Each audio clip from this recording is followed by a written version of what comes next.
आने वाले टाइम पे ये कंपनी 1000 से भी ऊपर जाने का दम रखती है।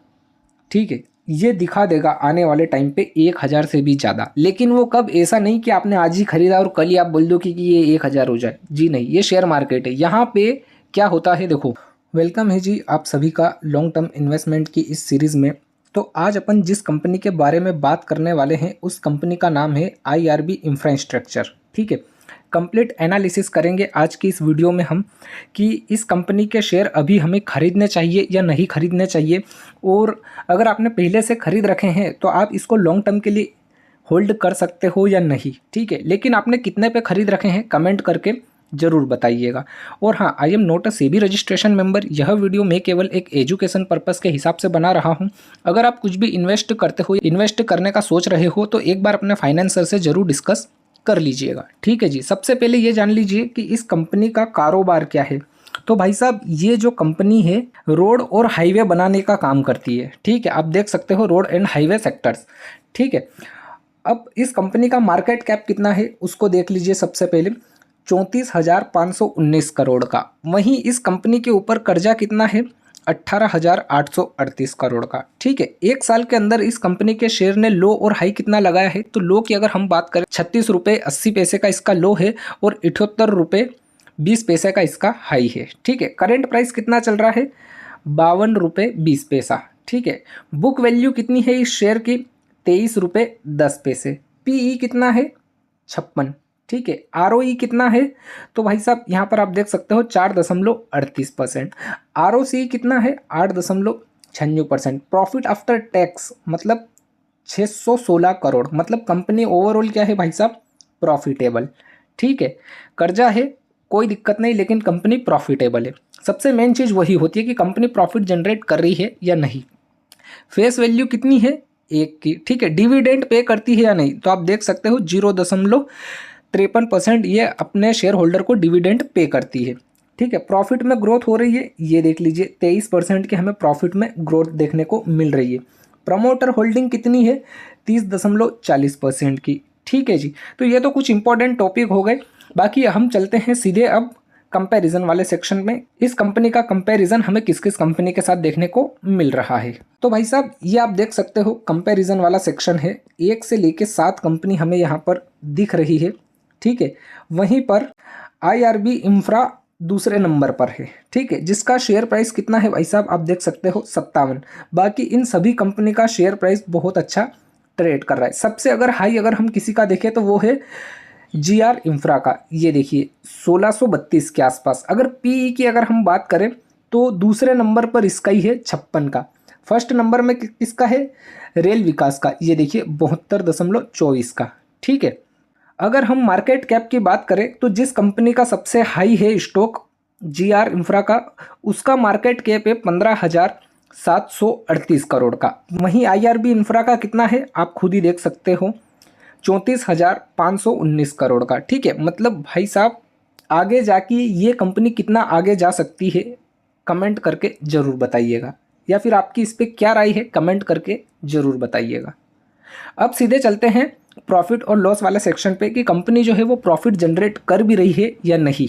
तो भाई साहब ये है प्रॉफिट और लॉस वाला सेक्शन। ठीक है, 2013 से लेके 2024 की ये रिपोर्ट है। सबसे पहले सेल्स की अगर हम बात करें तो आप देख सकते हो ये सेल्स वाला ऑप्शन है। सेल्स इसकी लगातार हमें बढ़ती हुई दिख रही है। ठीक है, एक्सपेंसेस की अगर हम बात करें तो एक्सपेंसेस भी इसके लगातार हमें इंक्रीज होते हुए दिख रहे हैं।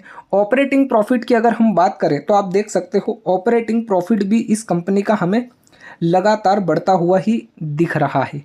ठीक है, अब अगर हम बात करें प्रॉफिट बिफोर टैक्स, मतलब टैक्स पे करने से पहले क्या कंपनी प्रॉफिट में है, तो ये देखिए कंपनी ओवरऑल प्रॉफिटेबल है।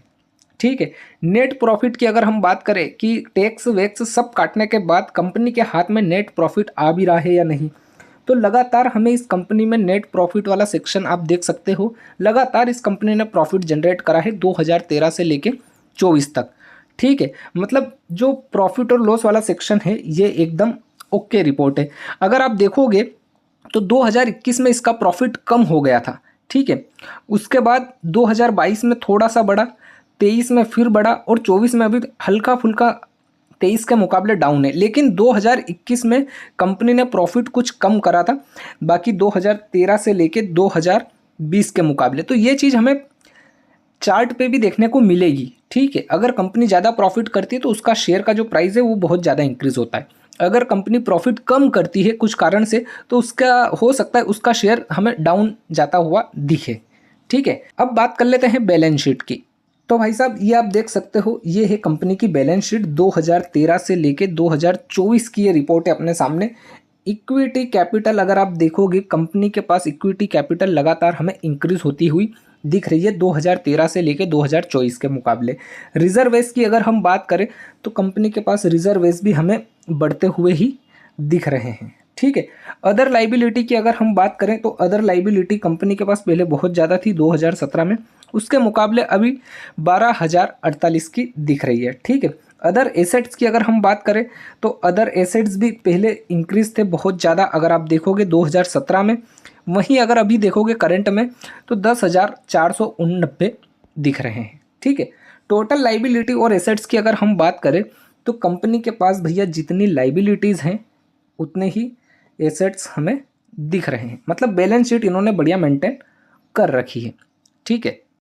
अब बात कर लेते हैं शेयर होल्डिंग की कि इस कंपनी का शेयर किस किस ने कितना होल्ड कर रखा है। तो आप देख सकते हो 2017 से लेके 2024 की ये रिपोर्ट है अपने सामने। अगर आप देखोगे प्रमोटर होल्डिंग वाला सेक्शन तो 2017 से लेके 24 का ये सीन है। 17 में इनके पास 57.37% था, वहीं इन्होंने 21 में थोड़ा बढ़ाया 58.61%। लेकिन अभी हमने प्रॉफिट और लॉस वाला सेक्शन देखा कि कंपनी धीरे धीरे मतलब प्रॉफिट कम करने लग गई थी 2021 में ही। तो देखिए इन्होंने शेयर अपने बेच दिए थे, देखिए 21 में इन्होंने बेचे, 22 से लेके 24 तक अभी इनके पास 30.42% शेयर अवेलेबल है प्रमोटर के पास, ठीक है। वहीं अगर हम एफआईआई की बात करें, एफआईआई ने भाई साहब क्या करा है उसको समझो। पहले 2017 में एफआईआई के पास 27.92% की होल्डिंग थी। उसके बाद जैसे ही यहाँ पर प्रमोटर ने बेचा 2021 में, एफआईआई ने तुरंत यहाँ पर खरीदा। देखिए 2021 में एफआईआई के पास 15.16% थे, वहीं 2022 से ही इनके पास 48.79%, ठीक है। थोड़ा बहुत इन्होंने प्रॉफिट बुकिंग करी और अभी करंट में 45.99 एफआईआई के पास है, ठीक है। वहीं अगर हम डीआईआई की बात करें तो ये है डीआईआई वाला सेक्शन, आप देख सकते हो 2017 में 7.36%, उसके बाद अभी करंट में अगर हम देखें तो 8.10% डीआईआई के पास है। अगर गवर्नमेंट की बात करें तो गवर्नमेंट के पास भाई साहब आप देख सकते हो 2022 तक कुछ भी नहीं था। 2023 में गवर्नमेंट ने 0.01% की होल्डिंग यहाँ पर बना रखी है। अब बात कर लेते हैं पब्लिक की कि जो आप हो, मैं हूँ, अपन जैसे छोटे रिटेल ट्रेडर है, उनके पास कितना है। तो यहाँ पर देख लीजिए 2017 में केवल 7.35%, उसके बाद अभी करंट में 2024 में 15.49%, ठीक है। मतलब सबसे ज़्यादा किसके पास शेयर अवेलेबल है, सबसे ज़्यादा एफआईआई के पास शेयर अवेलेबल है, प्रमोटर से भी ज़्यादा किसके पास, एफआईआई के पास। अब जो एफआईआई और डीआईआई है, स्मार्ट मनी कॉन्सेप्ट के अकॉर्डिंग अगर हम देखें तो एफआईआई और डीआईआई किस कंपनी में अपना पैसा लगाएंगे?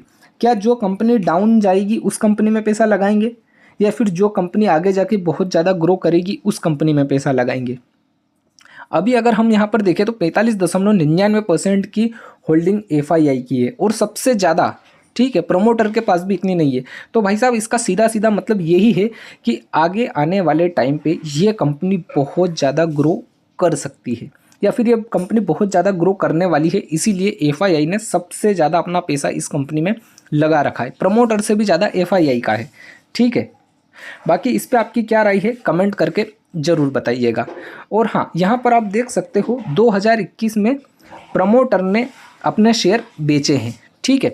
क्यों बेचे? क्योंकि 2021 में इनका जो प्रॉफिट था वो बहुत कम हुआ है, तो प्रमोटर ने कहीं ना कहीं एक अच्छी खासी प्रॉफिट बुकिंग करी है।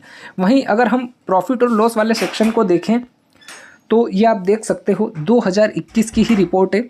ये देखिए नेट प्रॉफिट वाला सेक्शन, बहुत ही कम इनको प्रॉफिट हुआ था 2021 में, तो ये चीज़ हमें चार्ट पर भी देखने को मिलेगी। तो चलिए सीधे चलते हैं अब हम चार्ट पे। तो भाई साहब ये 1 मंथ के टाइम फ्रेम पे हम देख रहे हैं, ठीक है। कंपनी 1 फरवरी 2008 में शेयर मार्केट में लिस्टेड हुई थी। उस टाइम पे इसका शेयर 194 के आसपास लॉन्च हुआ था। उसी टाइम पे इस कंपनी ने जो लो दिया है वो देखिए 178 का इसका लो है और 214 का हाई है, ठीक है। उसके बाद आते ही इसने थोड़ा बहुत प्रॉफिट दिखाया, केवल हल्का फुल्का, और सीधा लॉस, ठीक है। कहाँ तक का लो लगाया है उस चीज़ को समझिए, ये लगभग यहाँ पे अगर आप देखोगे तो 66 के आसपास। कब की बात है, 2008 में ही, ठीक है, दिसंबर में। उसके बाद यहाँ से वापस से इसने पुल बैक लिया और कितना हाई लगाया उस चीज़ को समझिए। 2009 में नवंबर के आसपास 279 के आसपास का इसका ओवरऑल हाई हमें देखने को मिल रहा है, ठीक है। उसके बाद अगर आप देखोगे तो 2009 में कंपनी शेयर मार्केट से गायब ही हो चुकी थी, ठीक है, क्योंकि वापस इतना ज़्यादा डाउनफॉल 2010 में इसने वापसी करी। अगर आप देखोगे तो 1 जनवरी में, अब पता नहीं इतना ज़्यादा डाउनफॉल क्यों दिखा, अब ये 14 साल पुरानी बात है, ठीक है। वापस से जब कंपनी इंक्रीज़ हुई तो यहाँ पर देखिए आप, इसका शेयर कितना आ चुका था, लगभग 23 रुपये के आसपास, ठीक है। कहाँ से, एकदम अर्श से भाई साहब, 279 से सीधा 23 रुपये। उसके बाद यहाँ पर काफ़ी दिनों तक कंसोलिडेशन चला और ओवरऑल लो अगर हम देखें इस कंपनी का तो ये है यहाँ पर ओवरऑल लो 4.56 रुपये के आसपास। अब ये कब का है उस चीज़ को समझिए आप, 2020 का, और हम 2013 से इस कंपनी को एनालिसिस करते आ रहे हैं, ठीक है। उसके बाद आप देखिए 2020 के बाद काफ़ी हाईवे बने हैं इंडिया में, ठीक है, काफ़ी रोड निर्माण हुआ है। 2021 में इसका शेयर बहुत ज़्यादा डाउन हो चुका था, इसलिए आप देख सकते हो 2021 में यहीं पर कंसोलिडेशन चलता रहा और फिर इसने वापस से हाई कितना लगाया है उस चीज़ को समझिए, 4 रुपये से टोटल ये गया है 78 रुपये के आसपास, ठीक है। और अभी यहाँ पर हमें एक अच्छी खासी प्रॉफिट बुकिंग देखने को मिल रही है। अगर आप देखोगे तो बहुत बढ़िया हमें ये एक प्रॉफिट बुकिंग देखने को मिली है। अगर इस प्रॉफिट बुकिंग को आप देखोगे तो ओवरऑल लो कितना लगाया है इसने, 44 रुपये के आसपास, ठीक है। अगर हम देखें तो ये है अपने पास एक लो, ठीक है, यहाँ पे, और ये है हाई।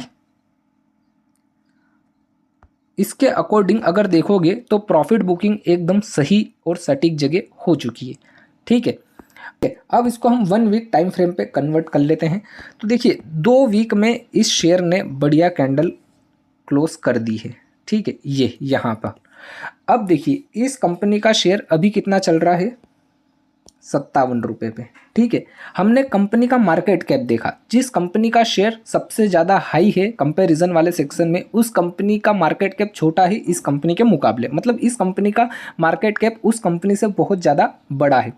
तो मेरा ये पर्सनल मानना है कि आने वाले टाइम पे आपको 1000 से भी ऊपर जाने का दम रखती है, ठीक है। ये दिखा देगा आने वाले टाइम पे 1000 से भी ज़्यादा, लेकिन वो कब, ऐसा नहीं कि आपने आज ही खरीदा और कल ही आप बोल दो कि ये 1000 हो जाए, जी नहीं। ये शेयर मार्केट है, यहाँ पे क्या होता है देखो, एक शेयर कब बढ़ता है, जब कंपनी ग्रो कर रही हो, प्रॉफिट कर रही हो, तो प्रॉफिट कर रही है, ग्रो भी कर रही है, ठीक है। दूसरा, जब इस कंपनी का शेयर बहुत ज़्यादा खरीदा जा रहा हो, तो भैया कंपनी के शेयर की डिमांड ऑलरेडी हमें देखने को मिल रही है, ठीक है।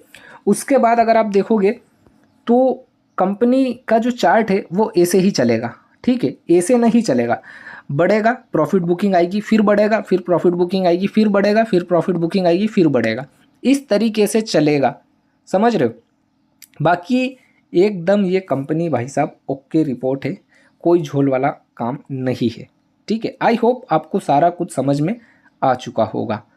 वीडियो को लाइक कीजिएगा और हाँ, अगली वीडियो में किस कंपनी के ऊपर बनाऊं कमेंट करके ज़रूर बताइएगा, और चैनल पर नए हो तो चैनल को भी सब्सक्राइब कर लीजिएगा। आपको शेयर मार्केट से रिलेटेड सभी कंपनियों के बारे में यहाँ पर विस्तार से जानकारी मिलती रहेगी, ठीक है जी। मिलते हैं अगली वीडियो में।